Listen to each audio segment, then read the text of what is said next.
This is a presentation of Northeast Streaming Sports.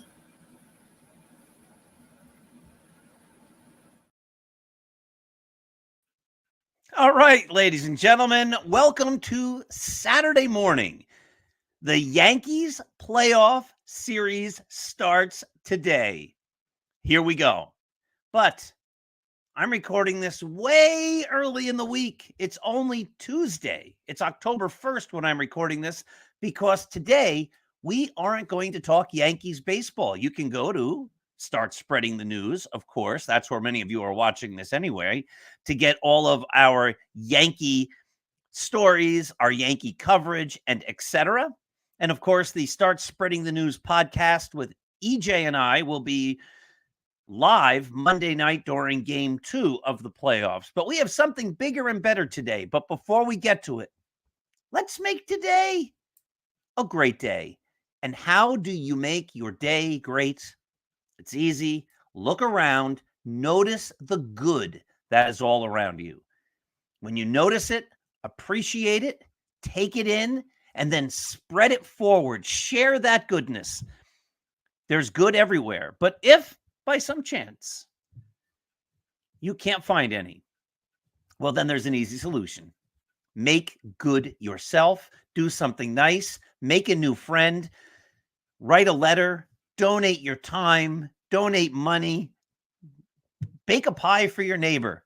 Rake their leaves. Do something kind, and then there's good, and then we can perpetuate that good. And one of the great things we can do is make a new friend, and I did that today. This is an absolutely fantastic book about a baseball player you have never heard of. It's called The Uncommon Life of Danny O'Connell. Now, a little background. My son, Ethan, is collecting the 1959 Topps set in far from mint condition, because to get it in mint condition, as Steve, oh boy, I wanted to say his name, and I'm Wiegand. I think I got it correct. As he'll be able to share with us, this is a story about baseball. It's about a great baseball player who most people have never heard of, and great not in the traditional way as Hall of Famer, but it's also a story about baseball cards. And so Ethan's trying to get the whole set, but they won't be in mint condition by any stretch of the imagination. We could never afford that. So Steve can tell us a little about that. But one of the first cards he got was of Danny O'Connell. So here he is. Steve, welcome to the Dr. Sem book show instead of the Dr. Sem Yankee show. And congratulations on a fantastic book. Well, thank you very much, Paul. I appreciate you having me on. It's, we were talking a little before we went on, and I have so many great questions to ask and talk about. And listen, my dear friends, one of the great things about the book is there is an underlying tone of humor that just shows throughout the entire book. You're reading, and all of a sudden there's just a little one-liner in there. I have a few of them that if we have time, I'll point them out, but I'm not the type of person that steals somebody's funny lines and then, ruins the joke. So, but it's just such a fun book. But so, Steve, tell us about Danny O'Connell. Why write a book about Danny O'Connell? Well, the book is sort of a biography of a baseball card. And back when the earth was still cooling, shortly after the Civil War, I started collecting baseball cards. And I was 8 or 9 years old at the time. And I'd get my allowance. I'd take my nickels up to the liquor store. I'd buy some packs of gum. And I was a San Francisco Giants fan. I was living in the Bay Area when the Giants moved to San Francisco. I was raised a Roman Catholic, but I worshiped Willie Mays. And I would go up there, buy my baseball cards, and I would hope for a Willie Mays or a Orlando Cepeda or somebody I'd heard of. And every single pack, I swear, would have a Danny O'Connell card in it, who played for the Giants. I never knew who he was. I didn't care. I didn't want his card. By the end of that summer, I got sick of looking at him. Fast forward to not too long ago, maybe pre-COVID, and I was reading stories about how baseball cards had become outrageously expensive, and huge investment vehicles, basically, rather than a hobby for a lot of people anyway. And I got to thinking about this Danny O'Connell card I used to get. And I started looking into him a little bit. And I thought, well, he's in baseball card parlance, he's a common. That's what, if you're not a star and you're not a rare card, you're a common. And you're lumped in with everybody else in terms of what you're worth. And so I started doing a little bit more digging into his life. And I found that common and average are not the same thing at all. And I'll give you some quick examples. In baseball, everybody who's listening and watching this knows that baseball is a game of statistics. Danny O'Connell was born in 1929. 1.2 million American males were born that same year. Of that number, 93 made it to the big leagues for even one game. 27 played for 10 years, and Danny O'Connell was one of them. Moreover, there's been 23,000 plus players in the big leagues since 1876. 7% of those guys have got 1,000 hits or more in their career. Danny O'Connell was one of them. So my point is that he was a common in terms of baseball cards, but he was not an average player. And the way he did it was he was very, very smart when it came to baseball. Oh, and throughout the book, you tell so many great stories of his smarts on the baseball field. Yeah, Leo DeRocher once said that kid will win more games with his brain than his bat. And that turned out to be true. And I'll give you an example. The very last play that Danny O'Connell was involved in wearing a major league uniform was in an old timers game between the Giants and the Dodgers. And he and Willie Mays pulled the hidden ball trick on Don Drysdale to make the final out of the exhibition game. So that sort of tells you what kind of a player Danny O'Connell was. And you know what? There's so many great things in this book. If we should have 9 hours to talk about it because I wish we could, because there's so much. But you make a great point there that he's willing to even do that play in an old timers game. And I could imagine that some people would be like very annoyed, but throughout the book, you even give examples of how he does these tricks, and he plays heads up baseball. He dives for a ball that pretends like he catches it, even though the ball went into the outfield, so the guy doesn't take the extra base. Right. And I think sometimes when people play that way, the way they carry themselves or whatever, they become sort of the enemy. But it seems as though throughout his career, the other teams really respected him, and nobody, they accepted that this was a guy who was just really smart, and there was no animosity. Am I wrong about that? No, you're absolutely right. He was really well liked, and one team he played with, the Milwaukee Braves, Eddie Matthews said that Danny O'Connell, despite the fact that he did all these tricks and took advantage of when he could, was one of the most well-liked players in the league. And he played for 4 different big league teams, and he was probably the most popular guy on all 4 of them, even though he was certainly not the big star. Because he was the guy that he sang in the shower. He was the best poker player on all the teams. He pitched batting practice to save the other save regular pitchers from having to pitch. He volunteered to pitch batting practice. So he was that kind of guy, and he was really well liked. And he also had a tremendous self-deprecating sense of humor. He once hit 2 home runs in a game against Don Drysdale, and early in the season. And afterward, he told the reporters, "Don't worry, boys, I won't break the Babe's record." Here's another one of his great lines. It's middle of his career, and he's from New Jersey, which is fun. We're going to talk a little about that. He's from Patterson. And he's at a school at a PTA sponsored event. The kids are asking him questions. And one kid says, "Could you give us advice on how to become big leaguers?" And he says, "Work hard at it and don't become discouraged. I know when they told me when I started playing to avoid smoking, drinking, late hours, and going out with girls. The first 3 were easy." Yeah, and remember, he's talking to elementary school kids at this. Exactly. So, you know what? Let's talk about that a little bit. He sometimes had a loose tongue. Like, I think he was saying things that he didn't really think maybe through before he said them.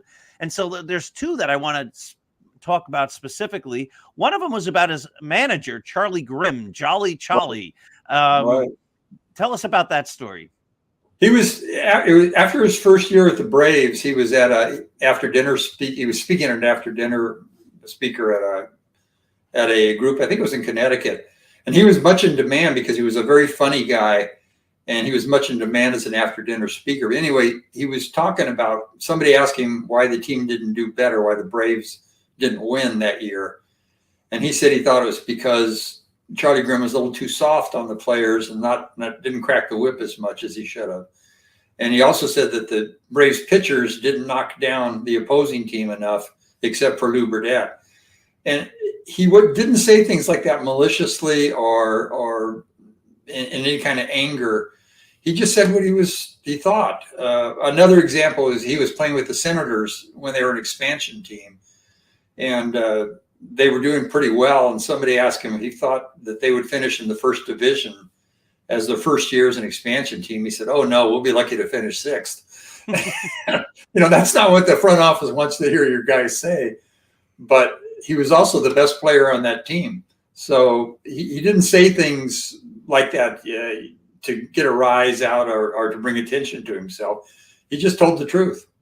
He told the truth. And when you were talking about the difference between common and average, something else that, in addition to being so smart as a heads-up baseball player on the bases and in the field, he was also an exceptional fielder, no? Yeah, he was a very good fielder. In fact, it was his career was kind of snake bit in a way, in that he was a natural third baseman. He had a great arm. He could stop the ball. He was quick. He wasn't particularly fast, but he was quick with reflexes. So he came up as a third baseman. He immediately gets to the big leagues and they move him to shortstop. He'd never played shortstop before since high school. So he plays shortstop, and the next year he gets drafted. He's in the Army for 2 years, comes back to the Pittsburgh Pirates, his first team, and they put him at second base. So now he's playing his third position in the infield. And for most of his career, he played second base, but he also played short and third, and he also played first base.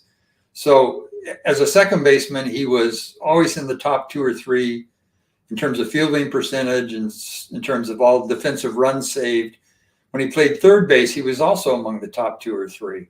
So he was a very good infielder. And Warren Spahn once said that he'd play anybody, anytime, with 8 Danny O'Connells behind him. So it's pretty high praise from a Hall of Fame pitcher. So he was the winningest lefty in history. Yes. Yeah, absolutely. Wasn't there a situation where the Braves lost the pennant very late in the season because Eddie Matthews, Hall of Famer, great hitter, 512 home runs, I believe, but was playing third base and didn't catch a ground ball? Yeah, and in the last game of the 56th season, the Braves were playing the Cardinals. They had to win to tie the Dodgers. Matthews played third. There was a fellow named Jack Dittmer who was sort of the second baseman for the Braves, who for some inexplicable reason started that game. He made a big error early on, and Matthews made a bigger late error. And afterward, a lot of people said O'Connell should have been playing third, including Matthews, who thought that O'Connell was a much better fielding third baseman than he was. So Matthews had one time volunteered to go play out in the outfield for the Braves so O'Connell could play third. So that's another example of how he almost got to the World Series, but didn't get into the game that lost the pennant for the Braves at the time. Absolutely. And we're going to talk about almost. I want to just go back real quickly to the story you started with and the sense of humor. The book begins, I first met Danny O'Connell in the late spring of 1960. It was at the Parr Liquor Store, which was in part of an unremarkable strip mall about a half a mile from my unremarkable tract house in an unremarkable San Diego suburb called Sierra Mesa. So I'm reading that, and first I'm like, I like his style. I like the way he's writing, unremarkable. But as you say, you found them in packs of baseball cards, which is kind of fun that they were selling them in a liquor store. But in the reader's mind, when you start reading the book, you're thinking, oh, I get it. This guy was either shopping in the liquor store or he owned the liquor store. But it turns out that he was just a baseball card from the liquor store.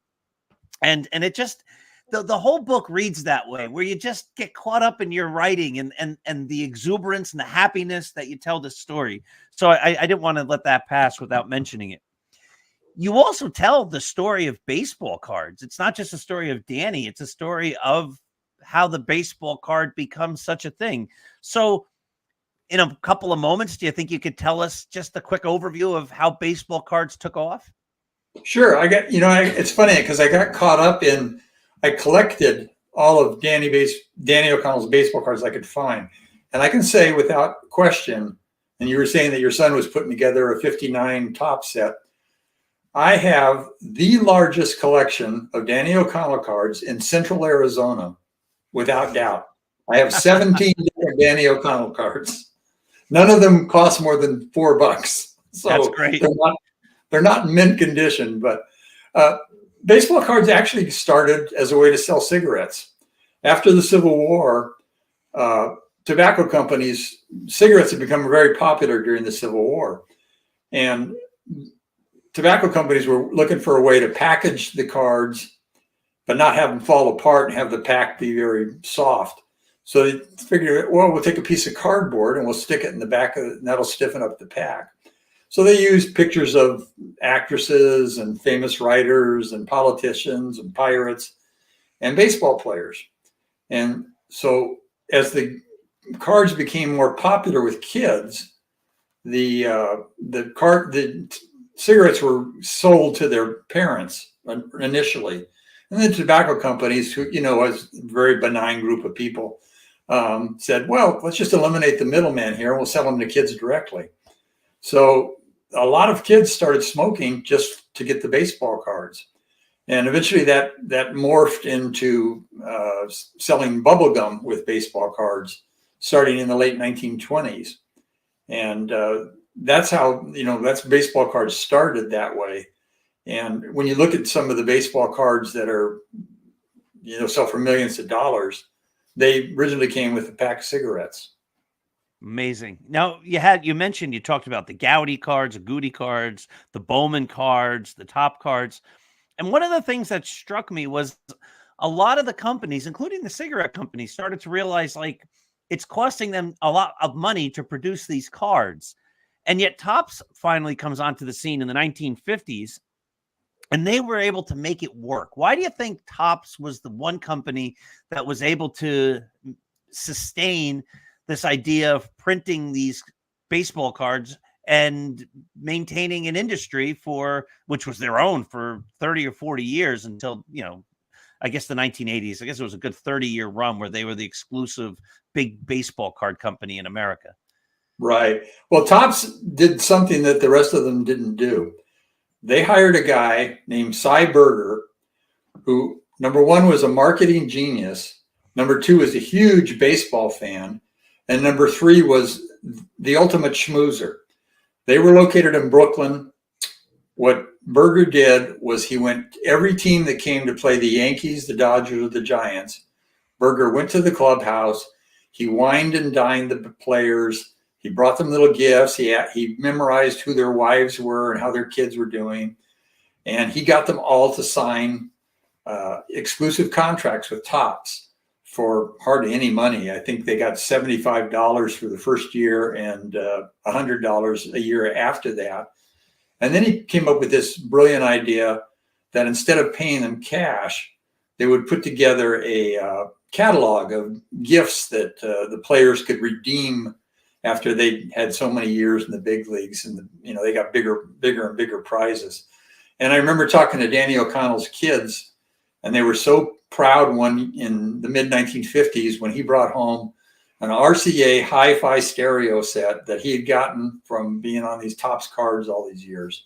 So the Topps people were very smart in sewing up the market, but really it was Cy Berger who was this genius when it came to selling baseball cards. And I should add parenthetically that Cy was also the guy who designed the cards, who put together those great sets where every year was a little different, put the statistics on the back, always said something nice about a guy. If, the guy hit 125 and made 54 errors at shortstop, there'd be a little cartoon on the back that said, Bill likes bowling in the off season. And, who cares? But it humanized the guy, and it made you, okay, I don't mind having this guy's card. Exactly. You also tell the story about a toaster, Willie Mays, no? Willie Mays. Seiberger claimed that Willie Mays was his best friend, and Mays didn't dispute that. But at one point, when I was doing research at the Hall of Fame, I came across a letter from Willie Mays to Seiberger saying that the toaster he'd gotten the previous year, the 4-slice toaster, wasn't working right, and he wanted it replaced. So it didn't say whether he got it, but I'm pretty sure he did. So yes, well, if he's writing about to Seiberger, it's probably came from the gift catalog. So you think about it. You just think about it for a second. Willie Mays' 1955-56 baseball card sells for thousands of dollars in mint condition. Willie Mays got a toaster for it. So tells you something about how times have changed. Yeah, 100%. Now, there's so much I want to talk to you about, but we were talking about Danny O'Connell and the fact that he might have talked a little too much. And he had a friend on the Milwaukee Braves who had been a guy who did something heroic with the New York Giants in 1951. And then he said something he might not have, should have said. So what's that story about? There was a player for the Giants in 1951, and I'll give you his nickname, the Flying Scot, because he was actually born in Scotland. His name was Bobby Thompson. He had a pretty famous home run in 1951 that won the pennant for the Giants. What wasn't known at the time was that the Giants were getting the signals from the Dodgers and from other teams in the Polo Grounds by using a set of binoculars in the center field scoreboard and then relaying the what pitch was coming to the dugout. It was not known at all. There were people that knew about it. Obviously, the people on the Giants knew about it, and some of those players talked a little bit about it, but it really wasn't talked about too much. Thompson and O'Connell became teammates in the Braves in the 1954, and they became best friends. Their wives and them played golf together. They hung out together. Fast forward to 1961, 62, and Danny O'Connell sitting in the dugout with a reporter from Associated Press, just shooting the breeze. And somehow the topic came up about cheating or stealing signs. And O'Connell told this guy that Thompson knew what was coming. At the time, it was hotly denied by everybody involved. And O'Connell wasn't identified. He was an anonymous source. But about, I want to say, early 2000s, there was a book written about it that revealed the whole scheme and the whole thing. And O'Connell was revealed as the player who had told on Thompson. Thompson knew about it. He knew it was Danny O'Connell, but he also knew that O'Connell wasn't malicious. He'd just been gossiping, and they liked to talk. And they remained friends. Bobby Thompson dedicated a Little League field in Paterson, New Jersey. It's Danny O'Connell Field. He spoke at his eulogy, and they remained good friends because Thompson knew that there was nothing nasty or mean-spirited about it.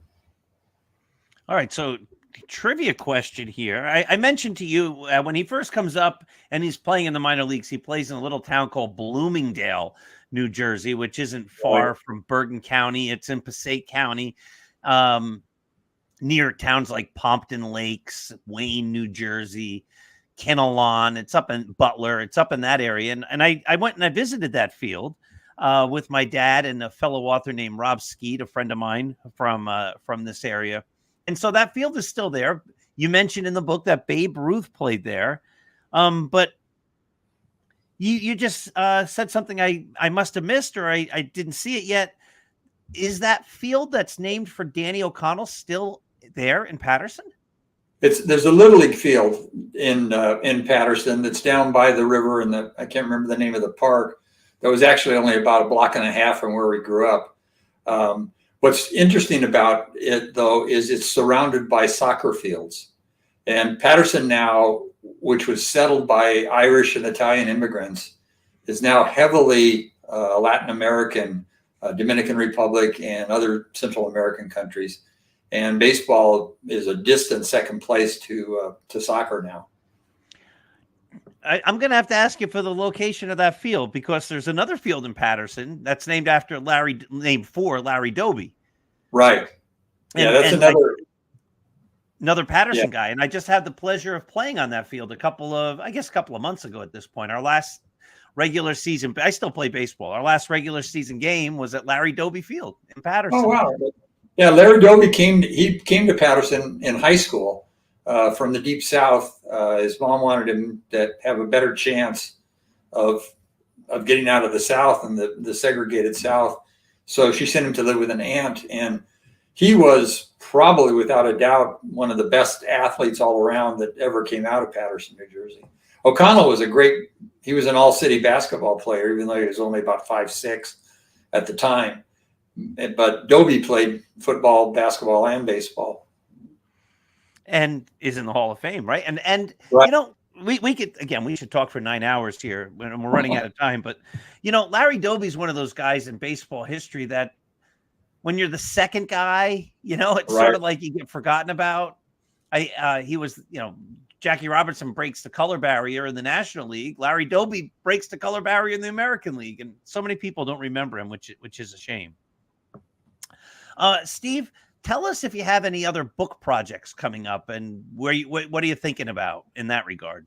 I've got 3 books going right now. I wrote about 25 years ago. I wrote U.S. History for Dummies, and if you're familiar with the Dummies series, they pick dummies to write them, I guess. I don't know, but I'm currently working on the 5th edition of that book. I'm writing a historical novel that's about a journalist in the 19th century who has all these adventures with Wyatt Earp and Bat Masterson and Doc Holliday and those kinds of things. Fun. Yes, that sounds great. Yeah. Wild West book. Okay.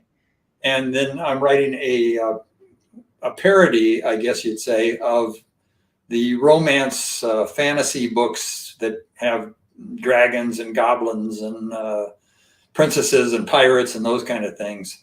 And I'll tease you with the title. The working title is Her Bosom Heaved.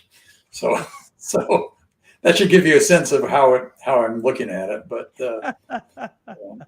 oh boy, well, let me know when those are written. I want to definitely, you know, follow them and follow you.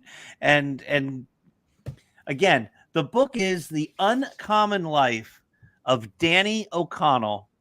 It is just a pleasure, a fun book, a happy book, a page turner. You get caught up in the life of this ball player that most people have never heard of, and who, you know, hit 260 for his career. And we didn't even get to the point of all the almosts. He almost was an all-star. He was almost in the World Series.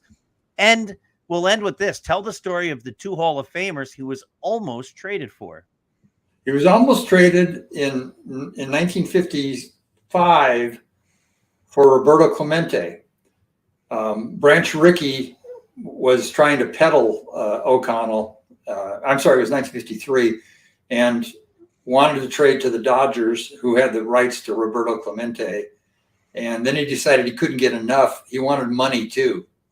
So he turned that down.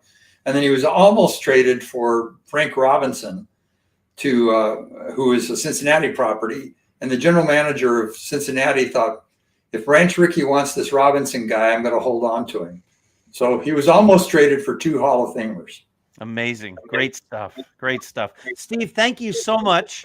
We're at the top of the hour, the bottom of the hour, however you want to look at it. 30 minutes goes much too quickly. Everybody, thank you for watching. Get yourself a copy of The Uncommon Life.